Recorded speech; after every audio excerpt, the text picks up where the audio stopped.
It's May 2026, and the word lockdown is suddenly trending again across India.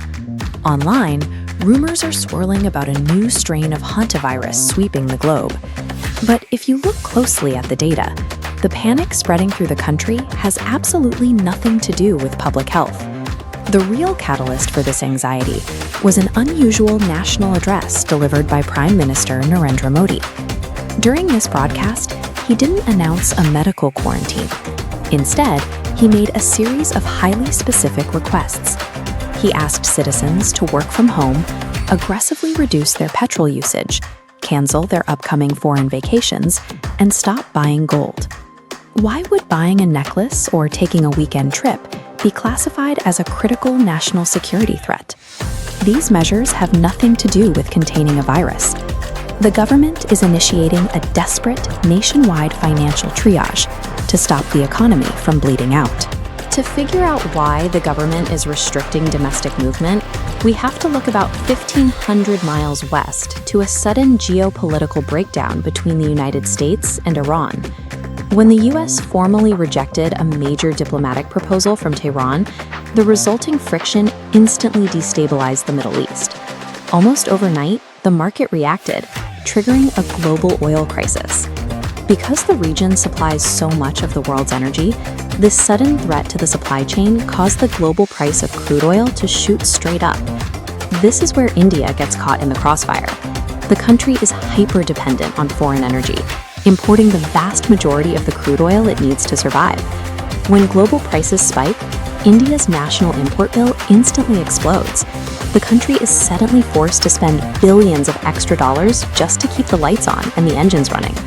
Because of this extreme reliance on imported fuel, a diplomatic failure on another continent translates immediately into a severe domestic resource strain.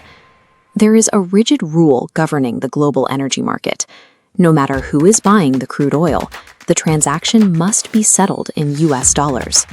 To afford this suddenly expensive energy, India has to aggressively sell its own currency on the open market in order to acquire those necessary dollars.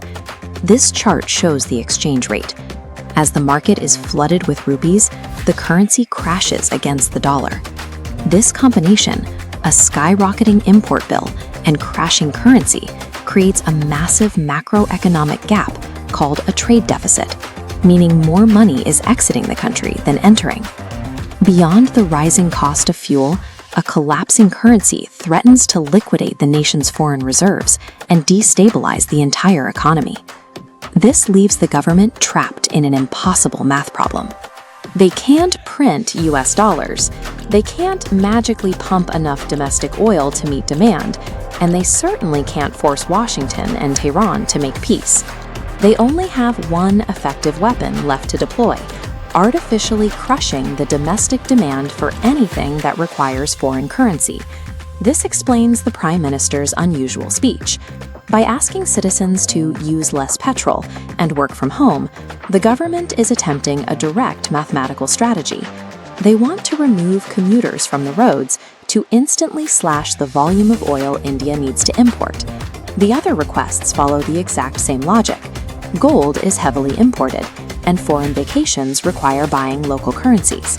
Stopping those activities stops citizens from voluntarily sending precious dollars out of the country.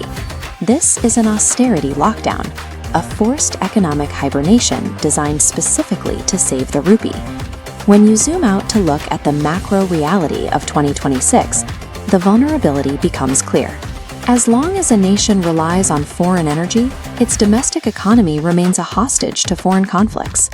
In a hyper-connected global market, foreign policy dictates daily life.